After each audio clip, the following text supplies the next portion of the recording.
రాష్ట్రంలోకి సీబీఐ రాకుండా మాడేండ్లు ఉన్న నిషేధాన్ని కాంగ్రెస్ ప్రభుత్వం ఎత్తివేసింది. కేంద్రంలో అధికారంలో ఉన్న బీజేపీ జేబు సంస్థగా మారిన సీబీఐని రాష్ట్రంలోకి రాకుండా కేసీఆర్ ప్రభుత్వం అడ్డుకుంది. కాంగ్రెస్ అధికారంలోకి వచ్చినా ఇప్పటి వరకు ఆ నిషేధాన్ని కొనసాగించింది.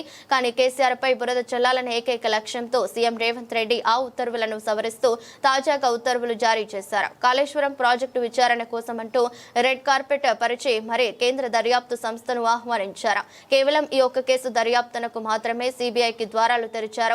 ఈ మేరకు రాష్ట్రంలోకి సీబీఐ ప్రవేశాన్ని నిషేధిస్తూ గతంలో జారీ చేసిన జీవో 51ని సవరించి జీవో 104 ద్వారా సీబీఐకి సాధారణ అనుమతి ఇచ్చారు.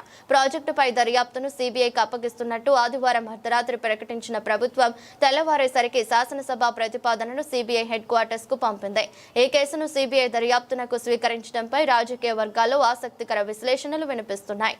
కాళేశ్వరం ప్రాజెక్టు నిర్మాణంలో భారీ అవినీతి జరిగిందని ప్రతిపక్షంలో ఉన్నప్పుడు అధికారంలోకి వచ్చిన తర్వాత ఎంత గొంతు చించుకొని ప్రచారం చేస్తున్నా కమిషన్లు వేసినా ప్రజలు నమ్మడం లేదని సీఎం రేవంత్ రెడ్డికి అర్థమైందని విశ్లేషకులు చెబుతున్నారు.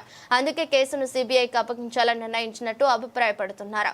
ఫలితంగా విరుద్ధంగా వచ్చిన కాంగ్రెస్ ప్రభుత్వానికి రాజకీయంగా నష్టం తక్కువగా ఉండటానికే ఈ నిర్ణయం తీసుకున్నారన్న విమర్శలు కూడా ఉన్నాయి. ఇదే సమయంలో సీబీఐ దర్యాప్తు అంటే సుదీర్ఘకాలం సాగుతుంది. అనేక కేసుల్లో ఈ విషయం వెల్లడైంది. ఈ కేసులోనూ సీబీఐ దర్యాప్తులు ఆలస్యం జరిగితే కేంద్రంలో అధికారంలో ఉన్న బీజేపీపై విమర్శలు చేయడానికి ఉపయోగపడుతుందని సీఎం భావిస్తున్నారట. అందుకోసమే తన చేతికి మట్టి అంటకుండా సీబీఐ పావును కదిపారని చర్చించుకుంటున్నారు. కాంగ్రెస్ చేసే విమర్శలను సీబీఐ దర్యాప్తును ప్రజలు నమ్ముతారా లేదా అనేదే ముఖ్యమని ఓ అధికారి పేర్కొన్నారు.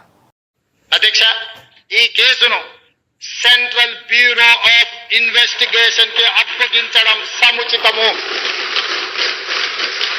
అందుకే ఈ కేసు దర్యాప్తును సెంట్రల్ బ్యూరో ఆఫ్ ఇన్వెస్టిగేషన్ కు అప్పగించడానికి సభ నిర్ణయం తీసుకుంటున్నది తమ అనుమతితో. అధ్యక్ష,